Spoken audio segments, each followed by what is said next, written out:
Good morning all of you. कैसे हो आप लोग? आई होप आप अच्छे होंगे और एग्ज़ाम की तैयारी बहुत अच्छे से कर रहे होंगे। और आज मैं बीपी सेकंड जो 72 बीपीएससी होने वाला है उसमें जो मिडाइवल का पोर्शन होता है तो उसकी आज सोच रहा हूँ टेस्ट लगवा दूँ, ताकि ना जो एंशिएंट वाला तो मैं कवर करा चुका हूँ, उसके बाद मिडाइवल का पोर्शन आता है, उससे भी लगभग 5 से 7 क्वेश्चन आ जाते हैं। मिनिमम आपके 4 से 5 क्वेश्चन आ जाते हैं और मैक्सिमम आपके 7 से 8 क्वेश्चन बन जाते हैं, ठीक है, बीपीएससी में। तो आइए स्टार्ट करते हैं। पहला क्वेश्चन ये रहा। इसमें कह रहा है कि त्रिपक्षीय संघर्ष के भौगोलिक केंद्र के संबंध में निम्नलिखित कथनों पर विचार करें। बनारस से दक्षिण बिहार तक फैले क्षेत्र पर नियंत्रण के लिए पाल और प्रतिहार ने आपस में संघर्ष किया था।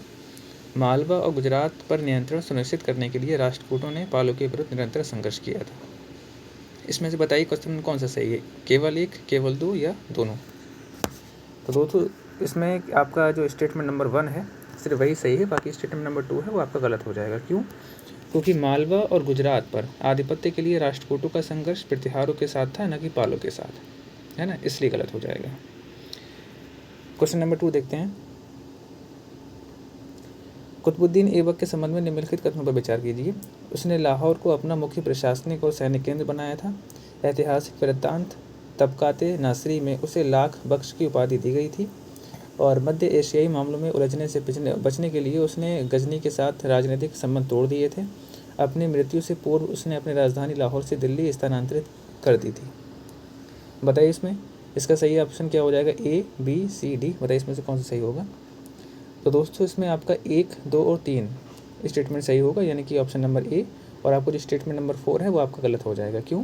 क्योंकि 1210 ईस्वी में चौगान यानी कि पोलो खेलते समय घोड़े से गिरकर घायल होने के कारण उसकी मृत्यु होने तक ऐबक ने पूर्ण रूप से लाहौर से ही शासन किया था और यह उसका उत्तराधिकारी इल्तुतमिश था, और जिसने बाद में राजधानी को दिल्ली स्थानांतरित कर दिया था। आइए क्वेश्चन नंबर 3 देखते हैं। निम्नलिखित में से कौन सा विकल्प विजयनगर साम्राज्य पर शासन करने वाले राजवंशों का सही काल अनुक्रम था? संगम, तुलुव, सालुव और अरविडू। संगम, सालुव, तुलुव और अरविडू, या सालुव, संगम, तुलुव या अरविडू, या डी संगम, सालुव, अरविडू और तुलुव। तो बताइए सही इसका कालक्रम क्या होगा? तो दोस्तों इसका सही जो क्रोनोलॉजिकल जो ऑर्डर होगा आपका, पहले संगम होगा, फिर सालुव होगा, फिर तुलुव होगा, फिर अरविडू होगा।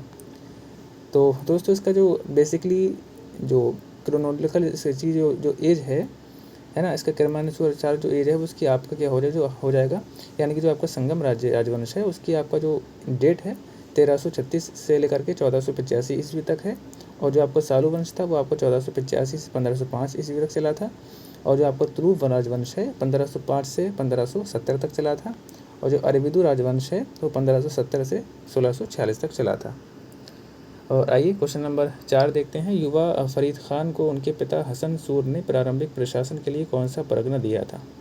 ए सासाराम, चुनार, जौनपुर या कालपी। तो दोस्तों सही इसका आंसर ए हो जाएगा, यानी कि उनको सासाराम दिया गया था। दोस्तों बेसिकली जो फरीद खान थे इसको शेरशाह सूरी के नाम से जाना जाता था, को उनके पिता हसन सूर द्वारा सासाराम परगना का प्रशासन सौंपा गया था, जिनके पास यह विशिष्ट जागीर थी। और यहीं पर युवा फरीद ने प्रशासन और राजस्व प्रबंधन का अपना आधारभूत अनुभव प्राप्त किया था।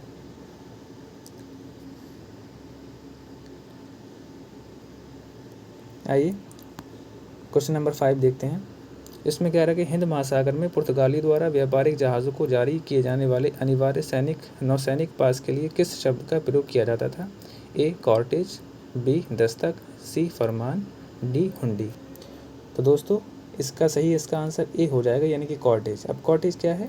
16वीं शताब्दी के दौरान पुर्तगाली एस्तादो द इंडिया द्वारा एशियाई व्यापारिक जहाज़ों की व्यवस्थित रूप से जारी किए जाने वाला एक अनिवार्य नौसैनिक पास था। और अपनी शक्तियों, नौसैनिक तोपों और समुद्री प्रभुत्व के बल पर पुर्तगालियों ने इस व्यवस्था को कठोरता से लागू किया था।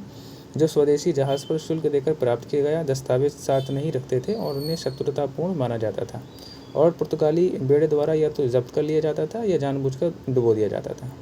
दस्तक देखते हैं ये क्या होता है। दस्तक एक व्यावसायिक कर मुक्त परागमन पास था जो 1717 में सम्राट फर्रुखसियर के शाही फरमान के बाद ब्रिटिश ईस्ट इंडिया कंपनी ने द्वारा बंगाल प्रांत के भीतर अतिरिक्त या आंतरिक सीमा शुल्क और स्थानीय टोल से बचने के लिए इसका बड़े पैमाने पर दुरुपयोग किया गया था। अब फरमान देखते हैं, फरमान क्या होता था। फरमान एक आधिकारिक शाही आदेश या शासन आदेश होता था, जैसे कि 1632 में गोलकुंडा के सुल्तान द्वारा जारी प्रसिद्ध गोल्डन फरमान, जिसे इंग्लिश ईस्ट इंडिया कंपनी को विशिष्ट कानूनी अधिकार और व्यापारिक विशिष्ट अधिकार प्रदान किए थे।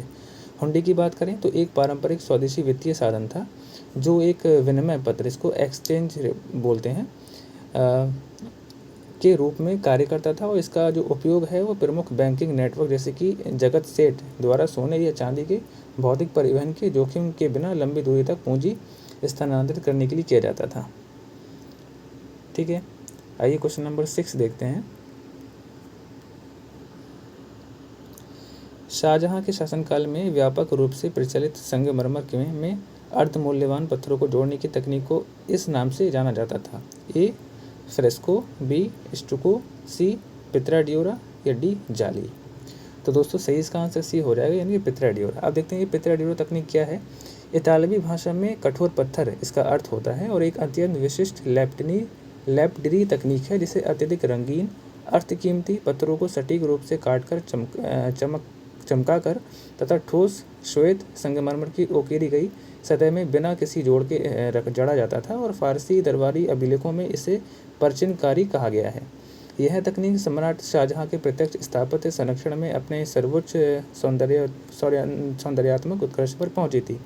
अगर फ्रेस्को की बात करें तो ताज़ा लगाए गए चूने के प्लास्टर पर बनाई गई भित्ति चित्रकला इसको कहा जाता था। मूलतः ये चित्रकला तकनीक है, न कि एक पत्थर जोड़ने की कला, यद्यपि इसका व्यापक उपयोग प्रारंभिक मुगल संरचनाओं में देखने को मिलता है। ठीक है, और उन मुगल संरचनाओं के आंतरिक भागों में देखने को मिलता है, जैसे कि सम्राट अकबर द्वारा निर्मित फतेहपुर सीकरी के मामलों में किया गया था, लेकिन इसमें पत्थरों की जड़ाई नहीं होती थी।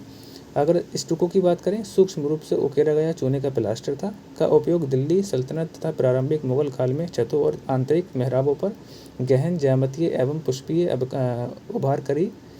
उभारकारी कार्य हेतु व्यापक रूप से किया गया था, किंतु इसमें ठोस पत्थर की सतह पर अर्धकीमती जो स्तर के संरचनात्मक समावेशन नहीं होता था। जाली की बात करें तो ये क्या होता था। जाली से आशय है कि एक छिद्रित एवं अत्यंत सूक्ष्म रूप से उकेरी गई पत्थर की जालीदार स्क्रीन से है, जिसका जो उपयोग है वो इंडो इस्लामिक स्थापत्य में वायु संचार तथा गोपनीयता यानी कि पर्दा बनाए रखते हुए बाहर देखने की सुविधा हेतु किया गया था। और यद्यपि शाहजहां ने संगमरमर की अत्यंत भव्य जालियों का निर्माण करवाया था, जैसे कि ताजमहल में शाही समाधियों के चारों ओर स्थित अष्टकोणीय जालीदार घेरा, किंतु यह पत्थर काटने की एक तकनीक है, न कि जड़ाई की प्रक्रिया। ठीक है, आइए क्वेश्चन नंबर 7 देखते हैं। फिरोज शाह तुगलक द्वारा जजिया को कठोरता से लागू करने के संबंध में कथनों पर विचार करें। वह इस धार्मिक कर को सामान्य भू राजस्व से अलग करने वाला पहला सुल्तान था। उसने पारंपरिक छूटों को समाप्त कर दिया था और ब्राह्मण समुदाय पर इस विशेष कर को बलपूर्वक लगा दिया था। तो बताइए इसमें एक कौन सा कथन सही है, केवल एक, केवल दो, या एक और दो दोनों, या डी एक और दो कोई नहीं। तो दोस्तों इसमें दोनों कथन सही हो जाएंगे। ठीक है, क्वेश्चन नंबर 8 देखते हैं। अकबर ने फतेहपुर सीकरी में बुलंद दरवाज़ा किस प्रांत पर विजय प्राप्त करने के उपलक्ष्य में बनवाया था। ए खानदेश, बी मालवा, सी बंगाल और डी गुजरात। तो दोस्तों सही इसका आंसर डी हो जाएगा, यानी कि जो अकबर है उसने फतेहपुर सीकरी में जो बुलंद दरवाज़ा बनवाया था वो गुजरात विजय के उपलक्ष्य में बनवाया था। क्वेश्चन नंबर 9 देखते हैं। मलिक अंबर ने अपनी सेना में मराठों का उपयोग मुख्यतः निम्नलिखित में से किस रूप में किया था। ए मनसबदार, बी जागीरदार, सी सहायक सेना और डी जमींदार। बताइए। तो दोस्तों सही इसका आंसर सी हो जाएगा, यानी कि जो मलिक अंबर है उसने अपनी सेना में मराठों का जो उपयोग था मुख्यतः सहायक सेना के रूप में किया था। ठीक है, और क्वेश्चन नंबर 10 देखते हैं। चोलों के अधीन स्थानीय स्वशासन के संबंध में कथन निम्नलिखित में से कथन कौन सा गलत है। ए महासभा मुख्यतः ब्रह्मदे अथवा अग्रहार ग्रामों में कार्य करती थी, जहां ब्राह्मणों को प्रदत्त अधिकारी भूमि कर मुक्त होती थी। महासभा भी कार्यकारी समितियों के सदस्यों का चयन केवल प्रभावशाली ब्राह्मण परिवारों में वंशानुगत उत्तराधिकार के आधार पर किया जाता था। सिंचाई प्रबंधन, राजस्व निर्धारण, कानून व्यवस्था बनाए रखने तथा न्यायिक कार्यों के लिए पृथक समितियां विद्यमान थी। ग्राम सभाओं को कर लगाने, ऋण लेने या नवीन कृषि योग्य भूमि के वितरण का अधिकार प्राप्त था। तो दोस्तों इसमें ए, सी और डी तो सही हो जाएगा, लेकिन जो इसमें कह रहा है कि कौन सा कथन गलत है, तो आपका बी स्टेटमेंट गलत हो जाएगा। अब ये क्यों गलत है? क्योंकि जो कार्यकारी समितियों के सदस्यों का जो चयन होता था वो वंशानुगत उत्तराधिकार के आधार पर नहीं किया जाता था, बल्कि संपत्ति योग्यता रखने वाले शिक्षित व्यक्तियों का चयन या तो क्रमिक परिवर्तन द्वारा या चिट्ठी निकालने की प्रणाली से किया जाता था, जिसे सामान्यतः कुडवलय प्रणाली कहा जाता था। सदस्य प्राय 3 वर्षों के बाद रिटायर होते थे और इससे स्पष्ट होता है कि यह व्यवस्था पूर्णतः वंशानुगत न होकर एक संगठित और आंशिक रूप से निर्वाचित प्रणाली होती थी। क्वेश्चन नंबर 11 देखते हैं। बिहार के किस अफगान शासकों ने फरीद खान को शेर खान की उपाधि दी थी? ए. बहार खान, बी. महमूद लोदी, सी. इब्राहिम लोदी और डी. इस्लाम शाह। तो दोस्तों सही इसका आंसर ए हो जाएगा, यानी कि जो शेर खान की जो फरीद खान को उपाधि दी थी तो बहार खान ने दी थी। ठीक है, क्वेश्चन नंबर 12 देखते हैं। इसमें कह रहा है कि सूफी शब्दावली और उनके संबंधित अर्थों के बारे में है, कौन सा युग्म सुमेलित है? खानका एक धर्मशाला या केंद्रीय आवास जहां सूफी संत रहते थे और शिक्षा देते थे। ज़ियारत, सूफी संत की मज़ार या मकबरे की तीर्थ यात्रा करने की प्रथा थी। मलफूजात, दरगाहों के रखरखाव के लिए सल्तनत द्वारा प्रदान किया गया राज्य प्रायोजित भूमि अनुदान होता था। फतूह, बिन मांगी खैरात या दान, जिस पर सूफी सिलसिले जीवन यापन के लिए निर्भर होते थे। तो दोस्तों इसमें सही इसका आंसर सी हो जाएगा, यानी कि 1, 2 और 4 का जो अर्थ है वो तो सही है, लेकिन जो मलफूजात है इसका अर्थ गलत है। क्यों? क्योंकि बेसिकली जो मलफूजात है इसका शाब्दिक अर्थ देखें तो इसका अर्थ होता है मुख से निकला हुआ। ठीक है, तो सूफी गुरुओं की संकलित बातचीत या प्रवचनों को संदर्भित करता था, जिन्हें आध्यात्मिक साहित्य के रूप में उच्च सम्मान दिया जाता था। राज्य द्वारा दिए गए भूमि अनुदान या राजस्व आवंटन को जागीर, इनाम या मदद माश के रूप में जाना जाता था। ठीक है, क्वेश्चन नंबर 13 देखते हैं। गोपाल के संबंध में कथनों पर विचार करें। राजनीतिक अव्यवस्था को समाप्त करने के लिए स्थानीय प्रमुखों द्वारा गोपाल को राजा के रूप में चुना गया था। गोपाल एक शाही परिवार से संबंधित था और उसने बंगाल और मालवा को अपने शासन में अधीन कर लिया था। तो बताइए इसमें कौन सा कथन सही है? क्या केवल एक सही है या केवल 2 या 1 और 2 दोनों, या दोनों गलत हैं? तो दोस्तों सही इसका आंसर ए हो जाएगा, यानी कि जो स्टेटमेंट 2 है वो आपका गलत है, क्योंकि गोपाल का जो जन्म है किसी उच्च या शाही परिवार में नहीं हुआ था, बल्कि उसने बंगाल को एकीकृत किया था और मगध ना कि मालवा को अपने नियंत्रण में ले लिया था। ठीक है, क्वेश्चन नंबर 14 देखते हैं। इसमें कथन और कारण वाला क्वेश्चन दे रहा है। इल्तुतमिश ने तुर्काने चहलगानी का गठन किया था, जो कुलीन दास अमीरों का एक समूह था और उसकी मृत्यु के बाद अत्यंत शक्तिशाली हो गया था। अब कारण क्या दे रहा है कि इस तुर्क समूह ने उच्च सरकारी पदों पर गैर तुर्कों की नियुक्ति का विरोध किया था। तो बताइए क्या ये स्टेटमेंट यानी जो कारण है आर, वो एक ही व्याख्या कर रहा है कि नहीं कर रहा है? तो दोस्तों ये स्टेटमेंट तो सही है, लेकिन सही एक्सप्लेनेशन नहीं कर रहा है, तो इसलिए सही इसका आंसर बी हो जाएगा। क्वेश्चन नंबर 15 देखते हैं। इसमें बोल रहा है कि पानीपत के प्रथम युद्ध यानी कि 1526 में बाबर द्वारा अपनाई गई सैन्य रणनीतियों के संबंध में कथनों पर विचार करें। बाबर ने अपनी तोपों के लिए एक सुरक्षात्मक घेरा बनाने हेतु गाड़ियों को आपस में बांधकर ऑटोमन विधि का उपयोग किया था। उसने उस रक्षात्मक घेरे को तुलगामा या युद्ध कौशल के साथ जोड़ा था, जो सफवी साम्राज्य से सीखी गई एक विशेष अग्रिम तोपखाना तकनीक थी। तो बताइए इसमें कौन सा स्टेटमेंट सही हो जाएगा? तो दोस्तों इसमें केवल एक सही हो जाएगा, लेकिन स्टेटमेंट 2 है वो गलत हो जाएगा। क्यों? क्योंकि जो तुलगामा कोई तोपखाना तकनीक नहीं थी और ना ही इसे साफवी साम्राज्य में से सीखा गया था, बल्कि बाबर ने मध्य एशिया में उज़्बेकों से इस अत्यंत विशिष्ट पार्श्व घेराबंदी के पैतृक को सीखा था और इसने सेना के अंतिम दाएं और बाएं छोर पर अत्यधिक गतिशील घुड़सवार टुकड़ियों को तैनात किया था, और ये घुड़सवार टुकड़ियाँ तेज़ी से घूमकर पीछे से दुश्मन पर हमला करती थी और इस पैंतरे से अफगान सेना के खिलाफ एक घातक दोनों ओर से घिरने वाली रणनीति तैयार की जाती थी। एक्स्ट्रा फैक्ट देखते हैं। एक्स्ट्रा फैक्ट के साथ मतलब अगला क्वेश्चन देखते हैं। क्वेश्चन नंबर जो 16 है इसमें भी कथन और कारण वाला दे रहा है। 1622 के बाद नूरजहां गुट का जो राजनीतिक वर्चस्व तेज़ी से कम हो गया था। कारण दे रहा है कि इत्माद-उद-दौला की मृत्यु और शहजादा खुर्रम तथा शहजादा शहरयार के बीच हुए संघर्षों ने इस गुट को कमज़ोर कर दिया था। तो बताइए कि इसमें कथन और कारण दोनों सही हैं या स्टेटमेंट की सही व्याख्या नहीं कर रहा है? तो दोस्तों बिल्कुल सही है, स्टेटमेंट भी सही है, कारण भी सही है और इसकी व्याख्या भी ठीक से कर रहा है। आइए अगला क्वेश्चन देखते हैं। Question number 17। तैमूर के दिल्ली आक्रमण यानी कि 1398 के संबंध में कथनों पर विचार करें। उसने तुगलक शासकों पर हिंदुओं के प्रति बहुत अधिक उदार होने का आरोप लगाकर आक्रमण को उचित ठहराया था। यह सुल्तान महमूद शाह ने आत्मसमर्पण कर दिया था और एक जागीरदार के रूप में शासन कर करना जारी रखा था। वह कई भारतीय कारीगरों को समरकंद ले गया था। तो बताइए कौन सा स्टेटमेंट सही होगा। तो दोस्तों इसमें केवल 1 और 3 स्टेटमेंट सही हो जाएगा, लेकिन जो स्टेटमेंट 2 है वो आपका गलत हो जाएगा। वो इसलिए क्योंकि तत्कालीन शासक महमूद शाह तुगलक ने औपचारिक रूप से आत्मसमर्पण नहीं किया था और ना ही वहीं जागीरदार बना था। ठीक है। और राजधानी के बाहर उसकी सेना की निर्णायक हार के बाद सुल्तान कायरतापूर्वक दिल्ली से भाग गया था और पहले गुजरात और बाद में मालवा में शरण ली थी। इस पलायन ने 15 दिनों के नरसंहार के दौरान नागरिकों को पूरी तरह से असुरक्षित छोड़ दिया था और उत्तर भारत में एक पूर्ण राजनीतिक शून्य पैदा कर दिया था। आइए क्वेश्चन नंबर 18 देखते हैं। इसमें फिरदौसी सिलसिले के संबंध में कौन सा कथन सही है। इसकी उत्पत्ति सुहरावर्दी सिलसिले की एक उप शाखा के रूप में हुई थी और इस सिलसिले ने अपना प्राथमिक जो आध्यात्मिक गढ़ था वो बिहार में स्थापित किया था और इस सिलसिले की शिक्षाओं को मुख्य रूप से मकतूबत के माध्यम से संरक्षित किया गया था। शेख सफरुद्दीन याहिया मनेरी शेखुल इस्लाम की उपाधि स्वीकार करने के लिए दिल्ली चले गए थे। तो बताइए इसमें कौन सा स्टेटमेंट सही हो जाएगा। तो दोस्तों इसमें केवल 1, 2 और 3 सही हो जाएगा, यानी कि स्टेटमेंट सी। लेकिन आपका जो स्टेटमेंट 4 है वो आपका गलत हो जाएगा। आइए देखते हैं क्यों गलत है। शेख सफरुद्दीन याहिया मनेरी कभी भी शाही राजधानी दिल्ली नहीं गए थे और उन्हें अपना पूरा जीवन बिहार में ही बिताया था और इसके अलावा उन्होंने शेखुल इस्लाम जैसे राजनीतिक प्रभाव वाली धार्मिक उपाधि को स्वीकार करने से स्पष्ट रूप से इनकार कर दिया था। ठीक है, तो इसलिए स्टेटमेंट ये गलत हो जाएगा। क्वेश्चन नंबर 19 देखते हैं। शाहजहां द्वारा बीजापुर पर लागू किए गए 1636 के दक्कन समझौते का मुख्य प्रावधान क्या था। बीजापुर ने संपूर्ण निज़ाम शाही साम्राज्य को एक बफर राज्य के रूप में अपने अधीन ले लिया था। बीजापुर को अहमदनगर के दक्षिणी भाग पर प्राप्त हुए और उसने मुगल प्रभुत्व को स्वीकार कर लिया था। बीजापुर ने अपनी राजधानी छोड़ दी थी लेकिन तटीय क्षेत्रों को अपने पास रखा था। बीजापुर ने अपनी तोपखाना सेना को भंग कर दिया था और मुगल सेनापतियों का उपयोग किया था। तो बताइए कौन सा स्टेटमेंट सही होगा। 1636 के दक्कन समझौते का क्या मुख्य प्रावधान था।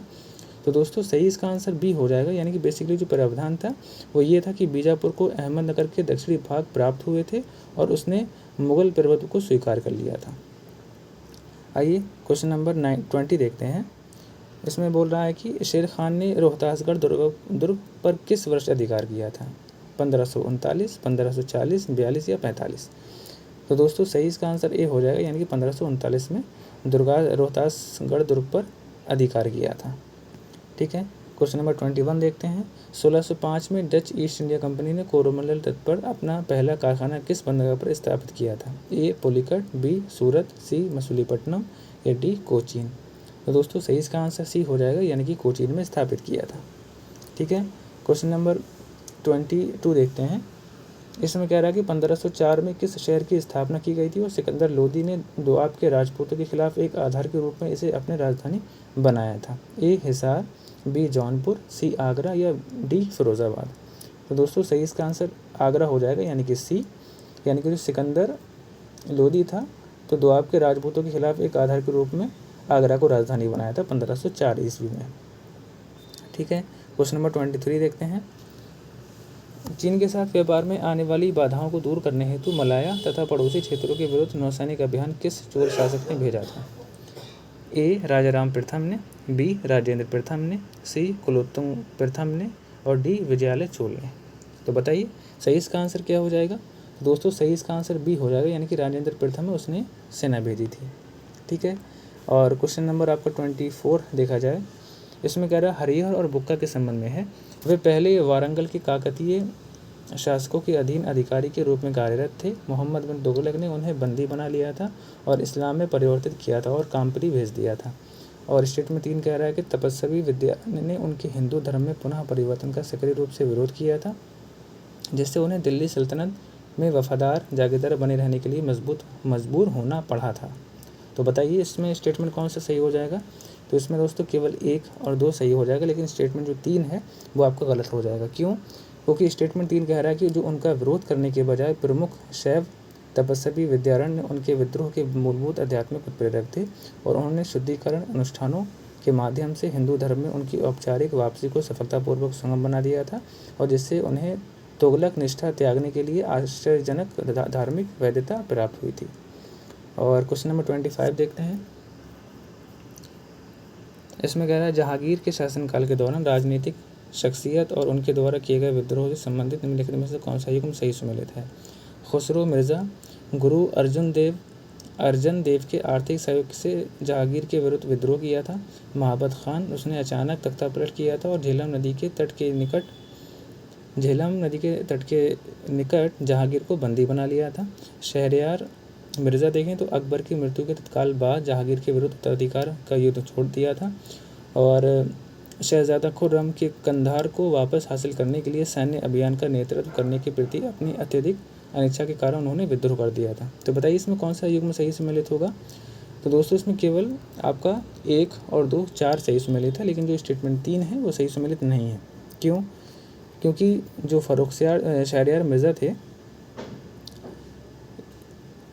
उनका जो विवाह था वो नूरजहाँ की पहली शादी से हुई बेटी लाडली बेगम से हुआ था। इन्होंने अकबर की मृत्यु के बाद जहांगीर के विरुद्ध विद्रोह नहीं किया था, बल्कि उन्होंने अपना संक्षिप्त और दुर्भाग्यपूर्ण उत्तराधिकार युद्ध जहांगीर की मृत्यु यानी कि 1627 के बाद ही लाहौर से छेड़ा था। ठीक है, जहां उन्होंने उनके भाई शहजादा खुर्रम यानी कि शाहजहां की सेनाओं द्वारा शीघ्र ही पराजित कर दिया गया था और उनकी आंखें निकाल ली गई थी और उन्हें मृत्युदंड दे दिया गया था। क्वेश्चन नंबर 26 देखते हैं। देवपाल के संबंध में कथनों पर विचार करें। देवपाल ने प्राग, ज्योतिषपुर और ओडिशा के कुछ हिस्सों पर पाल साम्राज्य का क्षेत्रीय नियंत्रण सफलतापूर्वक विस्तारित किया था और उसने नालंदा में शैलेंद्र वंश द्वारा निर्मित एक हिंदू मंदिर के लिए 5 गांव दान में दिए थे। तो बताइए कौन सा स्टेटमेंट सही हो जाएगा? तो दोस्तों इसमें केवल एक स्टेटमेंट सही है और जो आपका स्टेटमेंट 2 है वो आपका गलत है, क्योंकि शैलेंद्र वंश ने नालंदा में एक बौद्ध विहार यानी कि मठ का निर्माण करवाया था, ना कि हिंदू मंदिर का। उसके रखरखाव के लिए देवपाल ने 5 गांव दान में दिए थे। ठीक है, और क्वेश्चन नंबर 27 देखते हैं। इल्तुतमिश के शासनकाल में जब तुर्क कमांडरों यानी कि मुफ्तियों को इक्ता सौंपा जाता था तो उन्हें कौन सा अधिकार दिया जाता था? ए, राजस्व एकत्र करने का अधिकार, बी, भूमि स्वामित्व का अधिकार, सी, या उत्तराधिकार का अधिकार, या संप्रभुता का अधिकार। तो दोस्तों सही इसका आंसर ए हो जाएगा, यानी कि राजस्व एकत्र करने का अधिकार उनको दिया जाता था। आप जानते हैं कि जो इल्तुतमिश द्वारा व्यवस्थित एकता प्रणाली मूलतः कृषि अधिशेष की वसूली और सैन्य प्रशासन चलाने का एक साधन थी और इसमें मुक्ति यानी कि एकता धारक को केवल भू राजस्व एकत्र करने का अधिकार दिया जाता था, इससे अधिक कोई अधिकार नहीं दिया जाता था। ठीक है, क्वेश्चन नंबर 28 देखते हैं। चंदेरी के युद्ध के में बाबर ने निम्नलिखित में से किस राजपूत को पराजित किया था? सिलहदी, राव मालदेव, या मैदनी राय को, या राणा सांगा को? तो दोस्तों सही इसका आंसर सी हो जाएगा, यानी कि मैदनी राय। ठीक है, 29 देखते हैं। दारा शिकोह को प्रभावित करने वाला कादरी सिलसिला किस सूफी संत द्वारा स्थापित किया गया था? ए, शेख अब्दुल कादिर गिलानी, ख्वाजा बाकी बिल्ला, शेख अहमद सरहिंदी और शेख निज़ामुद्दीन औलिया। तो दोस्तों सही इसका आंसर ए हो जाएगा, बल्कि यहाँ पे टाइपोलॉजिकल मिस्टेक है, क्योंकि शेख अब्दुल कादिर जिलानी होता है, न कि गिलानी। ठीक है, तो सही इसका आंसर ए हो जाएगा। तो शेख अब्दुल कादिर जिलानी थे, मूल रूप से 12वीं शताब्दी में बगदाद में कादरी सिलसिले की बुनियाद रखी थी और यह इस्लामी दुनिया के सबसे पुराने और सबसे व्यापक सूफी सिलसिलों में से एक माने जाते हैं। ख्वाजा बाकी बिल्ला देखें को भारत में रूढ़िवादी नक्शबंदी सिलसिले की शुरुआत करने का श्रेय दिया जाता है और शेख अहमद सरहिंदी उनके सबसे प्रमुख नक्शबंदी मुरीद थे, जिन्होंने उदारवादी और मिर्शिद दर्शन का विरोध किया था। शेख निज़ामुद्दीन औलिया दिल्ली से चिश्ती सिलसिले के सबसे प्रसिद्ध वली थे। ठीक है, क्वेश्चन नंबर 30 देखते हैं। इसमें है कि जो विदेशी यात्री निकोलो डी कोंटी की यात्रा और उनके अवलोकन के संबंध में है, कौन सा कथन गलत है?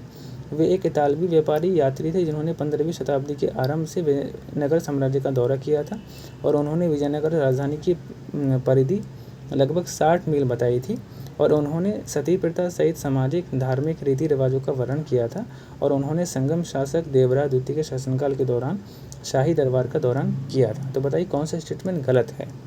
तो दोस्तों इसमें स्टेटमेंट आपका ए, बी, सी तो सही हो जाएगा, लेकिन स्टेटमेंट डी गलत है। क्यों? क्योंकि इसमें कह रहा है कि जो निकेल डी कोंटी थे 1420 से 1421 के आसपास देवराय प्रथम के शासनकाल के दौरान विजयनगर साम्राज्य का दौरा किया था, ना कि देवराय द्वितीय के समय। तो इसलिए स्टेटमेंट ये गलत हो जाएगा। क्वेश्चन नंबर 31 देखते हैं। टोडरमल की दहसाला पद्धति के बारे में है। राज्य ने लगातार 10 वर्षों की अवधि में औसत उपज और कीमतों के आधार पर राजस्व की गणना की थी। और स्टेटमेंट 2 कह रहा है कृषि विस्तार का प्रोत्साहित करने के लिए मुगल प्रशासन ने भू राजस्व की मांग को स्थायी रूप से निर्धारित कर दिया था।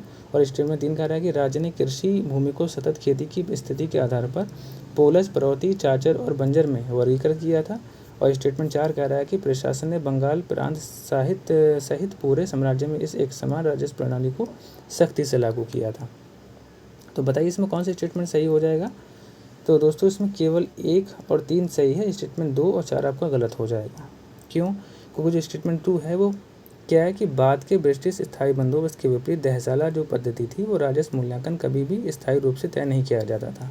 मुगल राज्य ने स्थायी भूमि बंदोबस्त को खारिज कर दिया था और एक आर्थिक उतार चढ़ाव एवं बदलती क्षेत्रीय बाजार कीमतों के अनुसार दस्तूर अमल यानी कि नकद दर अनुसूची के समय समय पर अद्यतन किया जाता था। और स्टेटमेंट 4 देखते हैं कि क्यों गलत है। क्योंकि इसमें कह रहा है कि जो मुगल प्रशासन था, मुगल प्रशासन ने इस प्रणाली को पूरे साम्राज्य में समान रूप से लागू नहीं किया था और दहसाला पद्धति थी मुख्य रूप से मुख्य जब्ती प्रांतों यानी कि लाहौर से इलाहाबाद, मालवा और गुजरात के कुछ हिस्सों में संचालित थी।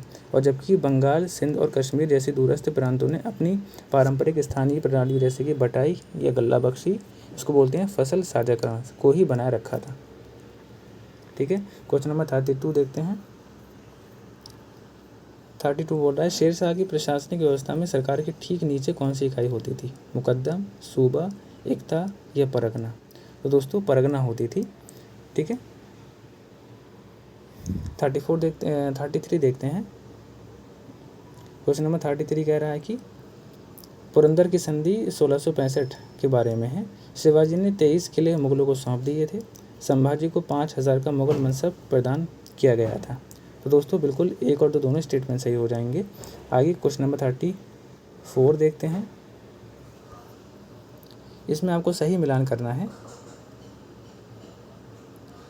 इसमें आपका जो खज़ाइनुल फुतूह हैं, ठीक है, तो वो आपका अलाउद्दीन खिलजी के दक्कन अभियानों का विवरण है इसके अंदर। तो ए का आपका 2 हो जाएगा। और जो आशिका है तो उसका खिज़्र खान और देवल देवी का प्रेम संग, ये ठीक है प्रसंग, तो यानी कि आपका बी का 1 हो जाएगा। अगर नूह सिपह की बात करें तो आपका भारत की जलवायु, प्रकृति और संस्कृति का इसमें वर्णन किया गया है, यानी कि सी का 4 हो जाएगा। और डी का आपका 3 हो जाएगा। इसमें गयासुद्दीन तुगलक का उदय और खुसरो खान की हार को बताया गया है। तो सही इसका जो मिलान है वो आपका सी हो जाएगा। क्वेश्चन नंबर 35 देखते हैं। 35 कह रहा है खानवा के युद्ध में के संबंध में है। यह बाबर और राणा सांगा के नेतृत्व वाले राजपूत संघ के बीच लड़ा गया था। या बी बाबर ने अपने शराब के प्याले तोड़ दिए थे और युद्ध को जिहाद घोषित कर दिया था। राणा सांगा मुगल तोपखाने द्वारा युद्ध के मैदान में मारे गए थे। जीत के बाद बाबर ने गाजी की उपाधि धारण की थी। अब चारों स्टेटमेंट में से आपको बताना है कि कौन सा स्टेटमेंट गलत है, ना कि सही है। तो दोस्तों इसमें स्टेटमेंट आपका ए भी सही है, बी भी सही है और डी भी सही है, लेकिन जो स्टेटमेंट सी है वो गलत है। क्यों? क्योंकि राणा सांगा खानवा के युद्ध के मैदान में नहीं मारे गए थे, बल्कि वे युद्ध के दौरान गंभीर रूप से घायल हो गए थे और उनके वफादार अनुयायी उन्हें बेहोशी की हालत में सुरक्षित स्थान पर ले गए थे। बाद में उन्होंने बाबर के खिलाफ एक और सैन्य अभियान संगठित करने का प्रयास किया था और जिसका उनके अपने सरदारों ने बड़ा कड़ा विरोध किया था और अंततः उन्होंने राणा सांगा को जहर देकर मार दिया था। ठीक है, क्वेश्चन नंबर 36 देखते हैं। इसमें भी आपको मिलाने की बात कर रहा है, तो इसका सही मिलान करते हैं। यानी कि सिकंदर सिकंदरान है तो वो आपका सरकार में कानून व्यवस्था बनाए रखने को संदर्भित करता है। और जो आपका बी है मुंसिफ मुंसिफान, तो वो आपका सरकार में राजस्व संग्रह का पर्यवेक्षण करता था। और सिकदार की अगर बात करें तो आपका परगने में स्थानीय पुलिस व्यवस्था को नियंत्रित करता था। यानी कि जो मुंसिफ है वो एक परगने में भू राजस्व का निर्धारण करता था। और सही इसका आंसर आपका ए हो जाएगा, यानी कि सही मिलान आपकी ए हो जाएंगे। क्वेश्चन नंबर 37 देखते हैं। विजयनगर राजकीय परिसर में स्थित हजारा राम मंदिर का मुख्य कार्य क्या था? सिक्के जारी करने के लिए राजकीय टकसाल, या निजी राजकीय देखभालें, या राजकीय धन के भंडारण के लिए केंद्रीय खजाना, या हथियारों के भंडार के लिए सैन्य शस्त्रागार? तो दोस्तों सही इसका आंसर बी हो जाएगा, यानी कि निजी राजकीय देवालय। बेसिकली नदी के किनारे स्थित धार्मिक केंद्र के विशाल सार्वजनिक मंदिर परिसरों जैसे कि विरूपाक्ष या विट्ठल मंदिर के विपरीत जो हजारा राम का मंदिर था वो पूरी तरह से राजकीय केंद्र के भीतर स्थित था। और यह विशेष रूप से विजयनगर के सम्राटों और उनके निकटतम परिवारों के लिए पूजा के लिए निजी स्थान के रूप में कार्य करता था। ठीक है ना। हम्पी के पुरातात्विक सर्वेक्षणों से स्पष्ट रूप से पता चलता है कि राजकीय टकसाल, शाही खजाने और सैन्य शस्त्रागार और जैसे हाथी, अस्तबल और गार्ड क्वार्टर के लिए अलग अलग धर्मनिरपेक्ष संरचनाएं महल परिसर के लिए अन्य स्थानों पर स्थित थीं। ठीक है। क्वेश्चन नंबर 38 देखते हैं। इसमें आपको कह रहा है कि 1534 और 35 में हुमायूं द्वारा मालवा और गुजरात पर आक्रमण का मुख्य कारण क्या था। ठीक है, बहुत ही इंपॉर्टेंट क्वेश्चन है ये। आइए देखते हैं कि इसमें कह रहा है कि बहादुर शाह ने अफ़गान रईसों और मोहम्मद जमान मिर्ज़ा जैसे तैमूरी राजकुमारों को शरण दी थी। बहादुर शाह ने मेवाड़ को हराया था और दोआब में मुगल सत्ता को चुनौती दी थी। शेर खान के पूरब में उदय होने से पहले हुमायूं खंबात के व्यापारिक मार्गों को नियंत्रित करना चाहता था। फारस के शाह ने भविष्य के समर्थन के लिए हुमायूं से गुजरात जीतने के लिए कहा था। तो बताइए इसका मेन रीज़न क्या था। तो दोस्तों मेन रीज़न इसका आपका स्टेटमेंट ए में दिया गया है कि बहादुर शाह ने अफ़गान रईसों और मोहम्मद जमान मिर्ज़ा जैसे तैमूरी राजकुमार को शरण दी थी। ये मेन रीज़न है। क्वेश्चन नंबर 39 देखते हैं। तो इसमें धर्मपाल ने अंतर्राष्ट्रीय स्तर पर प्रसिद्ध नालंदा विश्वविद्यालय को उसके पूर्व शैक्षिक और सांस्कृतिक गौरव के साथ सफलतापूर्वक पुनर्जीवित किया था। और इसमें कारण दे रहा है कि उसने विशेष रूप से विश्वविद्यालय के निरंतर प्रशासनिक व्यय को पूरा करने के लिए 200 गाँव आवंटित किए थे। तो बताइए इसमें कारण और कथन कौन सा सही है। दोनों स्टेटमेंट सही है और सही इसकी व्याख्या भी कर रहा है। तो सही इसका आंसर ए हो जाएगा। क्वेश्चन नंबर 40 देखते हैं। रज़िया सुल्तान के संबंध में है। इल्तुतमिश ने पुरानी परंपरा को तोड़ते हुए अपनी पुत्री को अपना उत्तराधिकारी नामित कर दिया था। इल्तुतमिश की मृत्यु के तुरंत बाद तुर्क अमीरों ने उसके शासन को स्वीकार कर लिया था और एक अबीसीनियाई अमीर को पदोन्नत करने के लिए उसके निर्णय ने तुर्क अमीरों को नाराज़ कर दिया था। तो बताइए इसमें स्टेटमेंट कौन से सही हो जाएंगे। तो इसमें आपको केवल 1 और 3 सही हो जाएगा, लेकिन स्टेटमेंट जो ट्रू है वो आपका गलत है। क्यों? क्योंकि ज़ियाउद्दीन बर्नी और मिनहाजुस सिराज के अनुसार कुलीन तुर्क जो थे वो अल्पतंत यानी कि तुर्कान चहलगानी ने इल्तुतमिश की अंतिम इच्छा को अस्वीकार कर दिया था और एक महिला शासक के अधीन जाने से हिचकिचाते हुए उन्होंने 1236 में उसकी मृत्यु के बाद जो रज़िया थी तो रज़िया सुल्तान को दरकिनार कर उसके सबसे बड़े जीवित पुत्र रुकनुद्दीन फ़िरोज़ को सिंहासन पर बैठा दिया था। हालांकि जो रुकनुद्दीन के विलासी और अव्यवस्थित शासन के कारण जब राजधानी में अराजकता फैल गई तब रज़िया ने शुक्रवार की नमाज के दौरान यानी कि फ्राइडे की नमाज के दौरान दिल्ली की जनता और सेना से सीधे अपील करते हुए अंततः सत्ता हासिल की थी। क्वेश्चन नंबर 41 देखते हैं। चौसा के युद्ध के संबंध में कथनों पर विचार करें। शेर खान ने मुगल खेमे की स्थिति का लाभ उठाने के लिए युद्ध को मानसून तक टाल दिया था। और स्टेटमेंट 2 जीत के बाद उसने शेरशाह की उपाधि धारण की थी और अपने नाम का खुतबा पढ़वाया था। तो बताइए कौन से स्टेटमेंट सही हैं। तो दोस्तों इसमें 1 और 2 दोनों स्टेटमेंट सही हो जाएंगे। क्वेश्चन नंबर 42 देखते हैं। शेरशाह सूरी ने कृषि भूमि को मापने के लिए लंबाई की किस इकाई का उपयोग किया था। सिकंदरी गज, इलाही गज, बीघा या ज़रीब।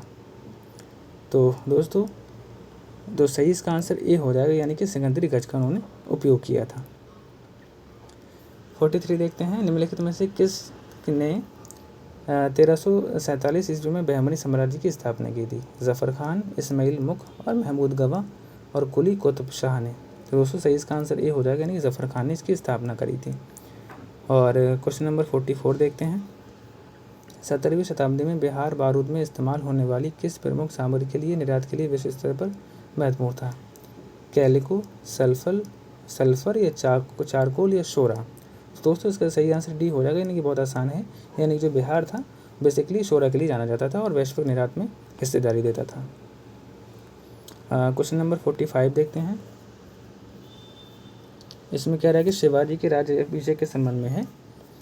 वाराणसी के गंग भट्ट ने राज्याभिषेक समारोह संपन्न कराया था और शिवाजी ने हिंद धर्मोद्धारक की उपाधि धारण की थी। संप्रभुता को वैधता प्रदान करने के लिए इस समारोह में उन्हें क्षत्रिय घोषित कर दिया था और राज्याभिषेक के बाद उन्होंने चौथ समाप्त कर दिया था। तो बताइए इसमें स्टेटमेंट कौन से सही हो जाएंगे। तो दोस्तों इसमें 1, 2 और 3 स्टेटमेंट सही है, लेकिन स्टेटमेंट जो 4 है वो गलत है, क्योंकि राज्याभिषेक ने मराठा कर नीतियों को समाप्त नहीं किया था बल्कि उन्हें संस्थागत रूप दे दिया था। चौथ को समाप्त करने के बजाय स्वतंत्र संप्रभु दर्जा प्राप्त करने से शिवाजी को एक कानूनी अधिकार मिल गया था कि वे प्रतिद्वंद्वी क्षेत्रों से सरदेशमुखी के साथ साथ इस 25% क्षेत्रीय कर की औपचारिक रूप से मांग कर सकें और ऐसा करने पर उन्हें किसी अधीनस्थ विद्रोही के रूप में न देखा जाए। तो क्वेश्चन नंबर 46 देखते हैं। किस शासक के दौरान ये शासनकाल में जौनपुर को पूरब का सिराज के रूप में जाने लगा था। मलिक सलवर, मुबारक शाह सरकी, इब्राहिम शाह सरकी या हुसैन शाह सरकी। दोस्तों सही इसका आंसर सी हो जाएगा, यानी कि इब्राहिम शाह सरकी के समय जो आपका जौनपुर था उसको पूरब का सिराज के रूप में जाने लगा था। क्वेश्चन नंबर 47 देखते हैं। किस चोल मंदिर को लोकप्रिय रूप से दक्षिणा मेरू के नाम से जाना जाता था? बृहदेश्वर मंदिर, गोलकोंड चोलपुरम मंदिर, या ऐरावतेश्वर मंदिर, या नागेश्वर स्वामी मंदिर? तो सही इसका आंसर ए हो जाएगा, यानी कि बृहदेश्वर मंदिर को चोल मंदिर के रूप में दक्षिण मेरू के रूप में जाना जाने लगा था। 48 देखते हैं।